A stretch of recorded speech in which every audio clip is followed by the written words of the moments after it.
ఈ ఎంసెట్ లేదా ఎఫ్సెట్లో మంచి ర్యాంక్ రాని విద్యార్థులకు బెస్ట్ ఆల్టర్నేటివ్ సిఏ కోర్సులు అడ్మిషన్లు జరుగుతున్నవి. సార్ మీరు ఇండస్ట్రీ గురించి మాట్లాడదాం, ఎందుకంటే లెటర్లో చాలా డీటెయిల్గా ఒక ఎలిగేషన్ లాంటి అంశం ప్రస్తావించారు. ప్లస్ రిటర్న్ గిఫ్ట్ డైరెక్ట్గా చెప్పినటువంటి మాట, రిటర్న్ గిఫ్ట్ ఇవ్వాలని ఇండస్ట్రీ పవన్ కళ్యాణ్ గారి కోసం ప్రయత్నిస్తుందా?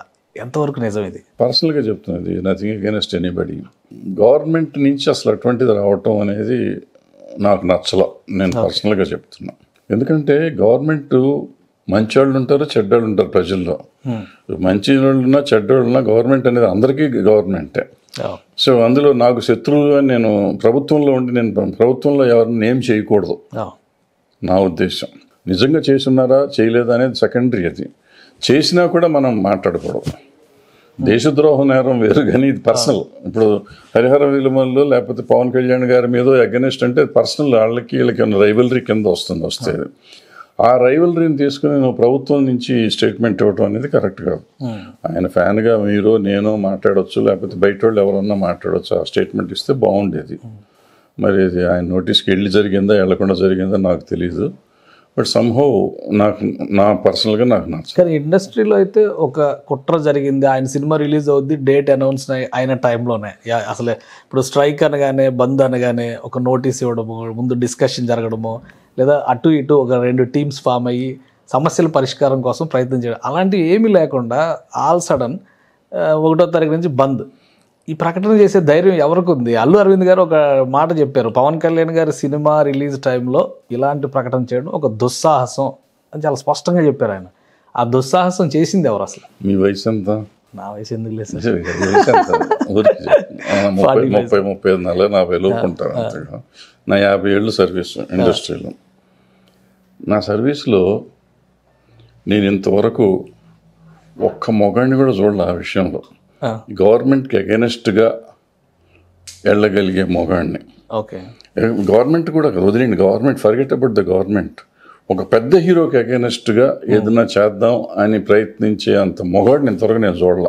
పవన్ కళ్యాణ్ గారికి అగెనెస్ట్గా అంటే పవన్ కళ్యాణ్ గారు హీరోగా పవన్ కళ్యాణ్ గారు. కానీ మొన్న మీరు చూస్తే గుర్తుపెట్టుకుంటే ఒక 6 months బ్యాక్ 1 year బ్యాక్ దేవర సినిమా రిలీజ్ అయినప్పుడు అది ఆపేస్తారు, చింపేస్తారు, పొడిచేస్తారు అన్నారు. పొడిచారా?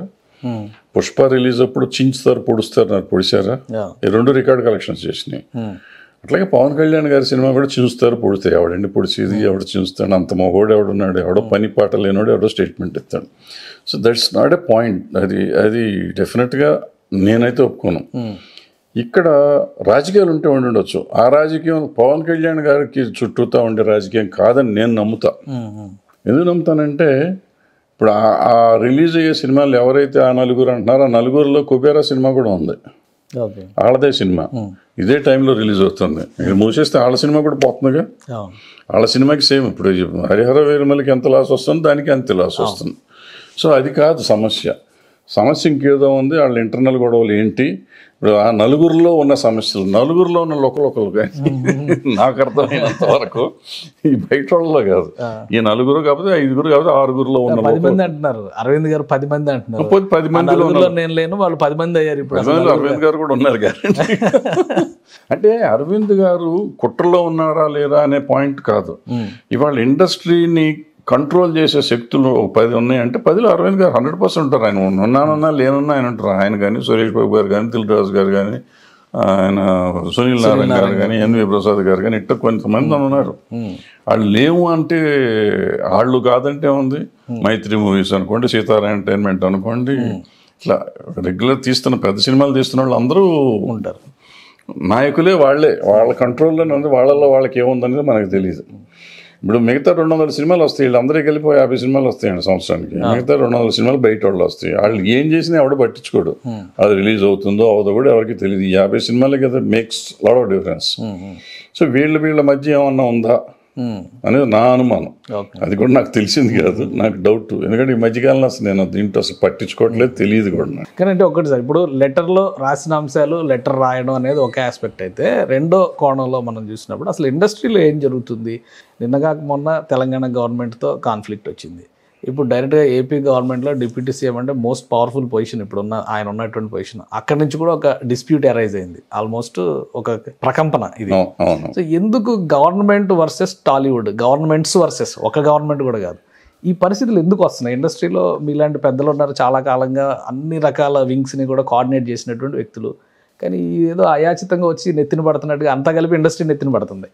ఏం జరుగుతుంది? ఇండస్ట్రీని రిప్రజెంట్ చేసేవాళ్ళు ఛాంబరు, కౌన్సిల్, అట్లా ఆర్గనైజేషన్స్, బాడీస్ రిప్రజెంట్ చేసి ఈ మధ్యకాలంలో గత 15 సంవత్సరాల నుంచి మొదలు పెడితే 15 సంవత్సరాల నుంచి దగ్గర కొంతమంది వ్యక్తులు వాళ్ళకి నచ్చిన గవర్నమెంట్ల దగ్గరికి వెళ్ళి వాళ్ళకి నచ్చిన పనులు చేయించుకుంటూ వాళ్ళే ప్రభుత్వానికి సంబంధించిన వాళ్ళు, వాళ్ళే మిగిలిన వాళ్ళు కాదు అనే పరిస్థితి తెచ్చారు. దాంతో ఇప్పుడు 2-3 గ్రూపులు అయిపోయినాయి, ఆ గ్రూపులుగా విడిపోయినాక ఇక ఈ గ్రూపు ఆ గ్రూపు అనేసరికి వీళ్ళు వచ్చేటప్పటికి వాళ్ళని తిడతారు, వాళ్ళు వస్తే వీళ్ళని తిడతారు. ఈ రకాలు అనేది కొంచెం అన్హెల్దీ థింగ్స్ స్టార్ట్ అయిపోయి ఎక్కువ వచ్చినాయి. ఆ అన్హెల్దీ థింగ్స్ ఇంతకుముందు కృష్ణ గారు, నాగేశ్వరరావు గారు, రామారావు గారు, ఎన్టీ రామారావు గారు వీళ్ళందరికీ ఉండేది. ఎన్టీ రామారావు గారు తెలుగుదేశం అంటే, కృష్ణ గారు కాంగ్రెస్లో ఉన్నా కానీ మళ్ళీ వాళ్ళిద్దరు ఏం బ్రదర్ అని తిరిగేవారు. ఇండస్ట్రీ సమస్య వస్తే ఇద్దరు కలిసి ఉండేవారు. ఇప్పుడు అది కాదు, ఇప్పుడు అసలు మొఖాలు చూసుకునే పరిస్థితుల్లో లేరు చాలా మంది. అంటే రాజకీయాల ప్రభావం లేదంటే ఇండస్ట్రీలో రాజకీయాల ప్రభావం పెరిగింది అనుకోవాలా? రాజకీయాలు ఇండస్ట్రీలోకి వచ్చినాయి కాబట్టి వీళ్ళలో కూడా వచ్చేసారు కూడా ఉన్నాయి కదా మీరు చెప్పిన దాని ప్రకారం. ఉన్నాయి కానీ కలిసి ఉండేవారు. బట్ అంటే దాన్ని మనం పర్సనల్గా తీసుకునే వాళ్ళం కాదు. ఓకే, ఇప్పుడు పర్సనల్గా తీసుకుంటున్నారు. పర్సనల్గా మొఖాలు చూసుకోలేని పరిస్థితి పర్సనల్గా తీసుకోవటమే కదా, దాంతో చాలా తేడా వచ్చేసింది. పరిశ్రమకి సంబంధించి వింగ్స్కి కానీ ఆర్గాన్స్ కానీ ఎవరికి వాళ్ళు గ్రూప్స్గా ఉన్నాయి. ఇప్పుడు ప్రొడ్యూసర్స్ కౌన్సిల్ కావచ్చు, ఫిలిం ఛాంబర్ కావచ్చు, వీళ్ళందరూ కలిసి రండి, మీ సమస్యలు మేము పరిష్కరిస్తామని ఓపెన్ ఆఫర్ ఇచ్చాము, కానీ పట్టించుకోలేదు అని ఏపీ గవర్నమెంట్ అంటుంది. ఇండస్ట్రీలో నిజంగా రియాక్షన్ లేని అంతే తప్పు, అసలు అవసరం లేదు, ఏమీ లేదు. ఏముంది కాదు, ఇండస్ట్రీకి సమస్య 30 ఏళ్ళ నుంచి ఉన్న సమస్య, అందరికీ తెలిసిన సమస్య. ఇప్పుడు ఎన్టీ రామారావు గారు ఉన్నప్పుడు ఎన్టీ రామారావుకి తెలియని సమస్య, ఆయన ముఖ్యమంత్రి అయ్యాడు కాబట్టి మేము వెళ్ళి రిప్రజెంటేషన్ ఇవ్వాలా? ఇప్పుడు పవన్ కళ్యాణ్ గారికి తెలియని సమస్య ఏదన్నా ఉందా, మేము వెళ్ళి చెప్పాలా? చెయ్యాలనుకుంటే మీరే చేయొచ్చు కదా. అది ఒకటి. రెండో ఆస్పెక్ట్కి వచ్చేటప్పటికి కలిసి రండి అంటే ఇక్కడ ఏమవుతుంది, ఇందాక చెప్పినట్టు నేను 2-3 వర్గాలు అయిపోయినాయి, లీడర్స్ అంతా వాళ్లే. సో బాధితులైనా బెనిఫిషియరీస్ అయినా వాళ్ళు. ఓకే, మిగతా 200 మంది నేను పేరు చెప్పాను ఉన్నాయి సినిమాలని, వాళ్ళకి బెనిఫిట్ లేదు, లాసు లేదు, ఏదో తీస్తున్నారు. ఉన్నారంటే ఆల్సోరే గుర్రాలు, ఆల్సోరే అలాగే వీళ్ళు సినిమాలు తీసాము మేము ప్రొడ్యూసర్లు అని చెప్పుకోవటం తప్ప వాళ్ళకి నష్టం తప్ప లాభంతో సంబంధం లేదు, ఇండస్ట్రీతో కూడా లేదు. నష్టం రాగానే వెళ్ళిపోయే వాళ్ళు మెజారిటీ ఉంటారు, ఇంకో 2 సినిమాలు తీసి ఇంకొంచెం పోగొట్టుకునే వాళ్ళు కొంతమంది ఉంటారు. సో ఇప్పుడు ఈ ఇండస్ట్రీలో ఉన్న వాళ్ళకి కష్ట సుఖాలు, మంచి చెడు అన్నీ తెలుస్తాయి. ఈ మంచి చెడు ఏంటంటే ఎప్పుడైతే ఈ రైవలరీ వచ్చిందో, పోతే ఆడు కూడా పోతున్నాడు కదా, ఇప్పుడు నేను ఇది బాగు చేస్తే ఆడు బాగుపడిపోతాడేమో అన్న ఈ ఈర్ష్య ఎక్కువైపోయింది. సో ఇప్పుడు ఏమైంది, ఇది కాకుండా ఈ ప్రభుత్వాలు కూడా ఇండివిజువల్స్ని ఎంకరేజ్ చేయటం మొదలెట్టారు. లాస్ట్ 15-20 yearsగా ఇండివిజువల్స్ని ఎంకరేజ్ చేయటం మొదలెట్టారు, విచ్ వాస్ వెరీ డేంజరస్. చూసుంటే నేను అప్పుడు కూడా జగన్మోహన్ రెడ్డి గారి దగ్గరికి వాళ్ళు వెళ్ళినప్పుడు కూడా తప్పు, వీళ్ళు ఎందుకు వెళ్ళారు, ఎవరు వెళ్ళమన్నాడు వీళ్ళని అడిగా. నేను ఇన్సల్ట్ చేశారని కూడా నేను ఆ రోజు చిరంజీవి గారు అలా మాట్లాడతాం తప్పు, వీళ్ళు వెళ్ళటమే తప్పు అని చెప్పాను నేను. ఇప్పుడు అదే మాట్లాడడం. ఇప్పుడు మనం వెళ్ళినాక అటు ఇన్సల్ట్ చేశాడో ఇంకో మర్యాదగా చూసాడో మనకు అనవసరం. అసలు వెళ్ళటం తప్పు, మనం ఎందుకు వెళ్ళాలి, మనం ఎందుకు తగ్గాల, అసలు ఎవరి దగ్గరికి వెళ్ళక్కర్లేదు. So you have a body. నన్ను ఇప్పుడు ప్రభుత్వం ఉందండి, ప్రభుత్వంలో ప్రజలందరినీ చూసుకోవడానికి ప్రభుత్వం ఉంది.